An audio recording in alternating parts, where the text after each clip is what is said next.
You brought at the end of your conversation, world states, nations moving to Bitcoin, having Bitcoin as a standard, what that could mean for them. And one of the examples I was going to bring up, but you brought it up for me, was El Salvador, where they've made Bitcoin a currency. I've already seen, heard interviews with people from companies that have moved their business to El Salvador because of the fact they went to Bitcoin. I know their tourism is probably up from Bitcoiners going down there. So let's talk about that part of it. So what do you have to say about that? Let's continue that conversation real quick.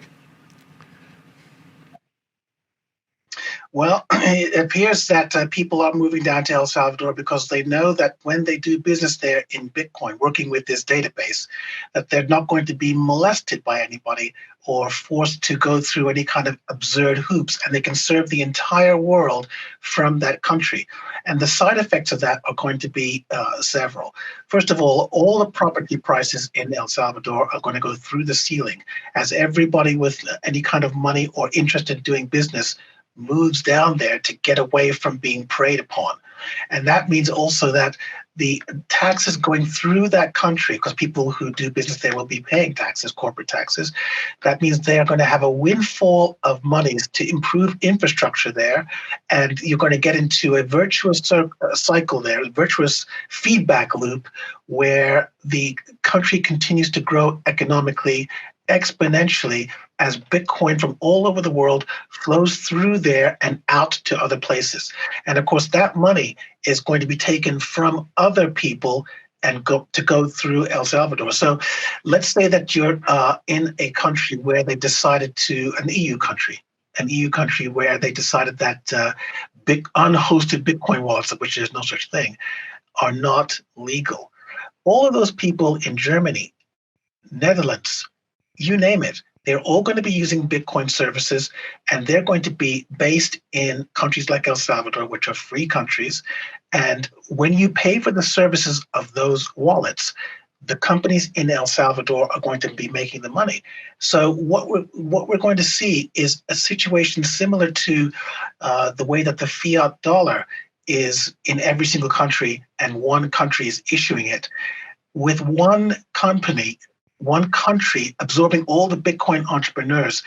The Bitcoin will flow through that country for the advantage of those people in that country and, of course, the businesses that are based there. And all the ancillary services and goods that are going to flow into that country are going to make it into one of the richest countries on earth. That is going to happen. It's not a hard prediction to make.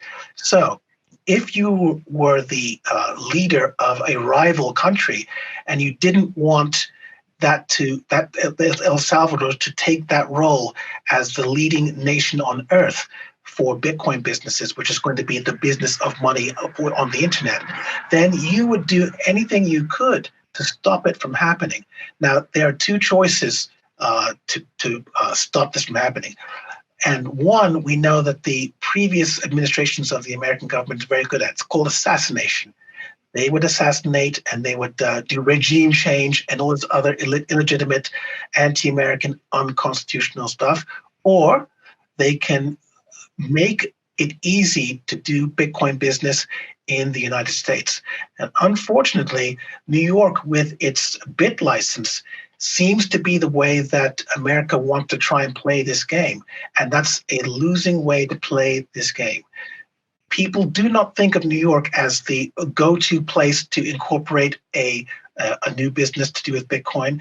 And in fact, when the Chinese miners were kicked out of China because China did a crackdown on Bitcoin, they went to Texas. They didn't go to Westchester County. They didn't go to Manhattan. So economics is a real thing. People's incentive are a real thing, and they can be harnessed to bring prosperity to anywhere in the world where the rules are correct. And people today who are super connected are able to compare the rules in different jurisdictions and then pick the one that is good for them.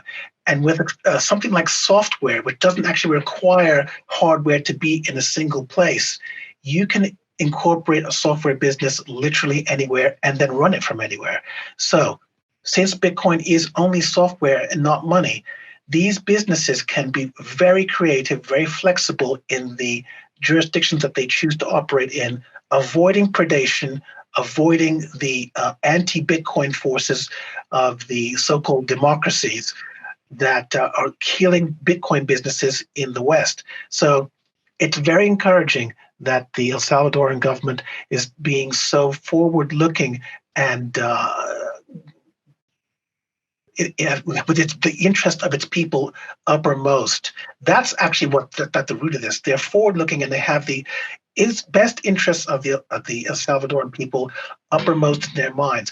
That's why they've brought in Bitcoin as legal tender, because they want to get their people off of out from under the heel of fiat and onto the Bitcoin as money standard, so that their savings, when put away, will retain their value over the long term, and they can get all the other advantages of using sound money. The problem that the West has had over the 20th century is unsound money. The dollar has been printed out of control. It's being spent like a drunken sailor down the docks, and it's caused literally murder, mass murder, to break out all over the world. This is the underlying reason why Bitcoin was written, to stop the ill effects of fiat money destroying the world any further. And because all the incentives are aligned, that the individual gains fantastically from using sound money, and then as a side effect of that, the society gains. Bitcoin is a work of genius, likes of which has very, very rarely been seen. So if it is, as it propagates throughout the world, it's going to have the side effects that we're saying it's going to have, and the world's going to be a very, very different place. And for all those people who are frightened or concerned about the environmental impact of Bitcoin mining, they are gravely mistaken. Bitcoin is extraordinarily efficient, and for the benefits that are going to be gained from the spread of Bitcoin, the price of the mining in comparison to those positive effects is minuscule. And we must remember that it takes less electricity to mine Bitcoin than all of the aluminium smelting that goes on all over the earth. So actually it doesn't use a lot of electricity at all. Yeah, I love coming to BitBlockBoom because it's like Mecca for Bitcoiners. Like everybody here is like part of the hardcore like inner sanctum. You just have these conversations with everybody where like you can see it in their eyes that they believe the same things that you believe. You come to BitBlockBoom once, you're going to come every year.